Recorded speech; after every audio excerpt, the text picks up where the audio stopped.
Алар эл жазабаса, Кудай дайыма жазалап келген, аны тарыхта көрүп атабыз. Мына алыс кетпейин. Фараондорду кандай падыша байлар өттү. Мына эл журтун алдаган, байлык бийликтин аркасынан кууган эмне болду? Эки президентибиз качты. Акыркы президентибиз мына камалды. Эми мына буйруп, азыркы президентине иштеп атабыз. Буйурса, ушул президентибизден үмүтүбүз чоң.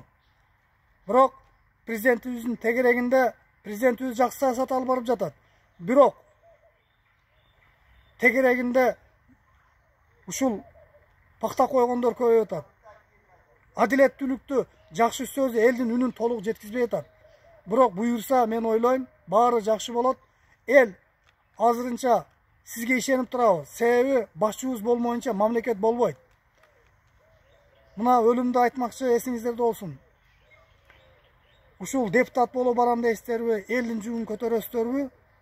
Эч ким дүйнөгө устун болбойт.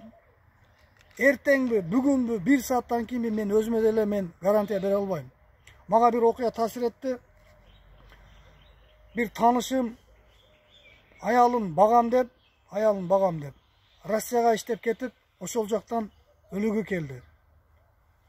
Ушул жерде мага аябай таасир эткени, биз мал мүлк, бала чака, аялыбыз бүгүн бар, эртең жок экен. Ушул Россиядан өлүп келди, 40 өттү, жылдык өттү, аялын көрүп таасир этти мага. Эмне үчүн? Аялы ушул багам деп үй бүлөсү үчүн кетип өлүп келди, бирок 1 жыл жетпей унутуп, башка бирөөгө турмушка чыгып, ошонун кучагында калды. Эч ким кепилдик бере албайт.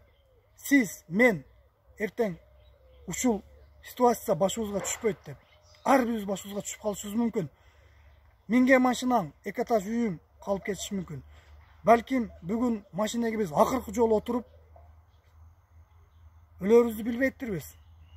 Ошондуктан пайгамбарыбыз оң жагына салам берип, сол жагына салам бергиче корккон экен. Өлүм периштеси келип калат деп. А биз коркпой атабыз. Дагы эле мал мүлк, бийлик деп жан талашып атабыз. Ойгонойлу. Ушул эми эч качан мына эл журтума айтып өтөйүн.